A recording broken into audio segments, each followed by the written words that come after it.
This is for all of you who are graduating now in 2025. I mean, that could be high school, but really, I mean college and university. I wasn't going to make this a video because it's really just an essay, almost. It's a letter. But I know a lot of young people who are just about to graduate college or university. I began teaching these young people in 2020 virtually in the pandemic. And I have been so blessed to go on this 4-year journey with a lot of them. And I don't know how I'm going to function at the university without them. The reputation I have among them is that I yell my advice at them, whether they ask me for it or not. And so in true Avery fashion, I'm going to yell my advice at you. I just thought it would be much more interesting to have someone read this to you and like look right down the barrel of the camera and tell you all these things. So this is my best advice, take it or leave it, for the class of 2025. Dear class of 2025, you've had a rough go. I get it. Your last year of high school, virtual. Your senior prom, non-existent. Your final summer before university, waiting around for another lockdown. Your first year of university, online, and at the very last minute, online. O week, Frosh week, oh please. Now, fast forward to this last month of school. Global economic disaster and a job market that seems to be more and more bleak every day. And I know you're worried. You're terrified. You want your start. You want a foot in the door. Honestly, you just want to try something, anything, and not run into a roadblock. You want the success that social media has taught you should already have if you're not lazy. The internet told you from a young age that if you're not independently wealthy, famous, the VP of a company, or own your own online e-commerce store by 23, then you've failed. What? No budget for the fancy Pilates gym? Mid. You don't drive a luxury car through the Starbucks drive-thru for breakfast? What are you even doing? Your iPhone is a 5-year-old hand-me-down from your mom? Gross. You still haven't bought your own apartment? Too late now. Oh, you like to sit on your couch and watch Severance? Lazy asshole. You're surrounded by messaging that tells you you're not doing it right. You're not focused enough. You're too obsessed with doom scrolling on your phone. You're not hustling hard enough. You don't deserve success until you either work your fingers to the bone or alternatively, easily birth a side hustle that makes you money while you sleep. Like, why didn't you start a social media business at 19 that easily makes you $10,000 a month now? What a mistake. You totally missed the boat on learning how to mine crypto when you were in grade school. What were you thinking? In reality, the only mistake you've made is the exact same blunder every single generation has made before you. You believed the lie that you should have it figured out by the time you graduate. You're told you should have a plan. You should have a job all lined up. You should already know exactly what you're meant to do. You should only accept a job that your degree and diploma trained you for. And you should never change your mind. And I'm here to tell you that it is all bullshit. No one, listen to me, no one had it figured out at 20. Not millennials, not Gen X, not boomers, not whatever generation birthed the boomers. You're not supposed to have it figured out at 20, 21, 22, 23. That's actually the whole point. But somehow, in your elders' dedication to keeping you safe and primed for success, we fed you this lie. The old woman in the grocery store who asked you what you wanted to be when you grew up. The teacher who suggested a career for you at the age of 10. Your parents' friends who you only see at Christmas and want to know what your plan is. Your parents, most of all, who in their generally good-natured hunt to make sure you fly the nest successfully, pressured you to pick something, stick to it, and now we'll never understand why when you abandon it. To your parents' credit, they are trying to protect you in their own way. And their own way is by pushing to you what worked for them, which is often get a degree, get married, work a 9-to-5, buy a house, have kids, build an RSP, work to 65, be happy. But as you know, the world is different now. And it really doesn't work that way anymore. But they are trying to help, whether it causes a deep eye roll or not. We all meant well. We honestly, truly did. But we failed you. We flooded social media platforms with content that made you question your worth at way too young an age. We called you lazy, entitled, and the problem. We wrote articles about how you're the lost generation, as if each generation before you wasn't called the exact same thing by some magazine or news headline. But let me let you in on a little secret. We, your elders, have been so obsessed with the perpetual search for our own purpose and meaning that we unintentionally projected our own worries onto you and made you feel like you should know what you're doing right now. And now you carry this burden of guilt from both your own expectations for yourself and those of your elders, and that's heavy. And here's the correction. You shouldn't know what you're doing right now. Just because you made it to class, you wrote all the papers, and aced all the exams or not, doesn't mean you should magically be sitting on a blueprint for the future. The truth of it is, no 20-year-old has ever known the right path because there is no right path. I'm going to say this again for those of you in the back. There is no right path. There is not a single person who can tell you that they picked a path, stayed on it, and everything turned up roses. It's just not how it works. And yeah, it might take a couple of tries before you find the right fit. It did for me. It did for so many people. And even when you do find that fit, it might not be the right fit forever. But if you try something on and it doesn't work, nothing is lost. Now you know what you don't want to do. Unfortunately, we seem to have lost the ability to give young people grace, to let them try things, to make mistakes, and then to get up again and try something new with no judgment. But you all grew up in a different time. You grew up in a time where one tiny mistake is a big deal, especially because that mistake could be documented by the ever-present phone cameras all around you. You grew up in a time when those tiny mistakes can haunt you forever online. You grew up in a time where your name holds the digital footprint of everything that's ever happened to you, even when your frontal lobe was not fully formed, available to anyone at the click of a button. And that is something none of the other generations have had to grapple with.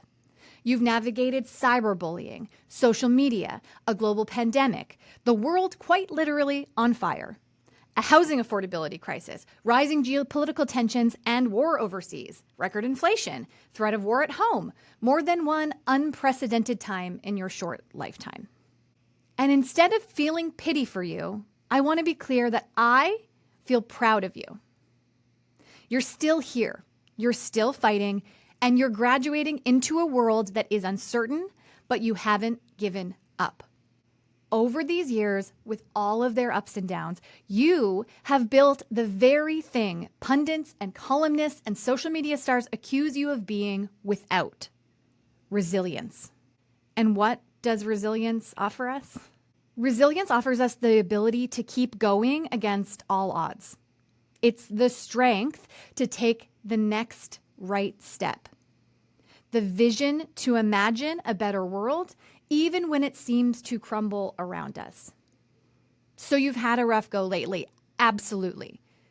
But do you have a bright future? Absolutely.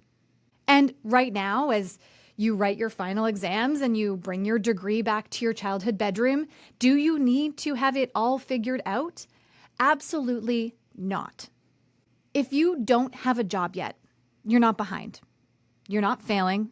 You're in transition. Now is a great time to work on yourself, build your skills, make connections, keep applying, polish your resume, volunteer, take an online course, start a small project. Rejection is not proof that you're bad at this. It's just part of the process. Keep showing up and get a job that pays the bills, honestly, until the right thing comes up. And focus on the soft and hard skills that job offers that might be transferable into your career later. If you don't have a partner yet and you want one, that's okay too. Love does not run on a deadline. And honestly, the best relationships are rooted in self-awareness and patience, not panic. So Pick a new hobby. Find others who like what you like and do it together. Be comfortable being alone because you're confident in who you are. And don't let TikTok convince you that if you're not in an emotionally mature power couple by age 23 that you've missed the boat. You didn't. You're just living. If you don't have a tight group of ride or die friends, you will find your people. I promise you. And you can start exactly where you are. You do not need to change cities. You do not need to find a new job or completely change your life to find your group. Look around at the people you already know. How can you build deeper connections with classmates, coworkers, neighbors? Very often they're waiting for you to make the first move. And while you sit around for them to do the same thing, it's just never going to happen. And if you don't know many people in real life, join a club or a class or go to a Pokemon meetup or take a pottery class or find a local hiking group or volunteer in your community. People are searching for people in all sorts of places. And it's awkward to invite someone to coffee. It really is. But I guarantee you most people will be flattered to be invited.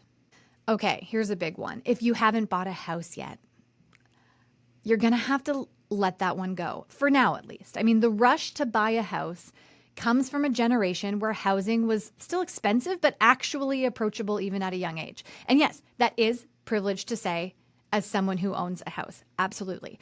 But the reality is that most people your age aren't buying houses right now. Not because they are lazy or bad at saving, but because the system is fundamentally broken. Your mental health is more important than getting into a mortgage you cannot afford. Rent is not throwing money away, it's flexibility. Okay, if you are not a social media influencer with a solid brand who's gone viral, remember that you do not have to perform your life to prove you're living it right. And those who are performing their lives on TikTok are usually doing just that, performing. A morning routine video that gets 1 billion views does not make the morning routine real, achievable, or honestly even interesting. All these wellness girlies with perfectly matching Lululemon sets, hair extensions, and like seemingly endless budgets for fancy cosmetics in their Get Ready With Me videos. So many people are living their lives for their online performance. Live for the people around you. And if it's fun to share it, then do it. This one's important. If you are not feeling mentally strong, know that this is a lifelong journey. No one truly shows up day one trauma-free and healed. Healing is not a linear journey, and it's beholden to no deadline. You've been taught that you're supposed to set strong boundaries, know how to regulate your nervous system on a dime, have perfect communication skills, and have done the work to be the adult that you want to be. But you don't have to be emotionally enlightened by 22. The truth of it is that none of us are. We have bad days. We cry in the bathroom. We all have moments where we think we are irreparably broken, but we are not. We are human. Mental health is a destination. It's a practice. Some days it's about showing up to therapy and journaling and meditating. And other days, honestly, it's lying face first on your bed with a bag of chips. Both are okay. Ask for help. People do care. You are allowed to rest and to play. You are allowed to feel joy, not just to endure. Happiness does not come at the other end of the right paycheck. It comes from within. So focus on what actually brings you joy. Do not underestimate the value of community. The friends you've made, the connections you've built, the people who care about you, these are the relationships that shape your life. Foster them, lean on them, and let them be a reminder that you are not alone. Most of you have no choice but to keep on grinding. Rent is due, student loans get bigger, groceries are luxury items. That is real.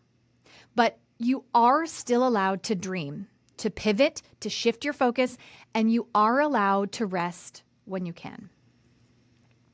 And lastly, it's okay to want something different. It's okay to change your mind. It's okay to get halfway to something and realize it's not what you want to be chasing anymore. It's okay to have a job that pays your bills so you have time for your passion, whether it's growing vegetables or teaching yoga or collecting Pokemon cards, doesn't matter. Creating whatever kind of art or collection or hobby sets you on fire, do that. And if it pleases you, it's also okay to try and turn that passion into a job. If there is one thing that I know for sure, it's that you are going to figure it out. You are going to be okay. In fact, you are okay right now. You are enough just as you are, right here in this moment. What do you have to do to be enough? Just be you, even if you don't quite know yet who that you should be. So go be enough and worry only about what the next right step is.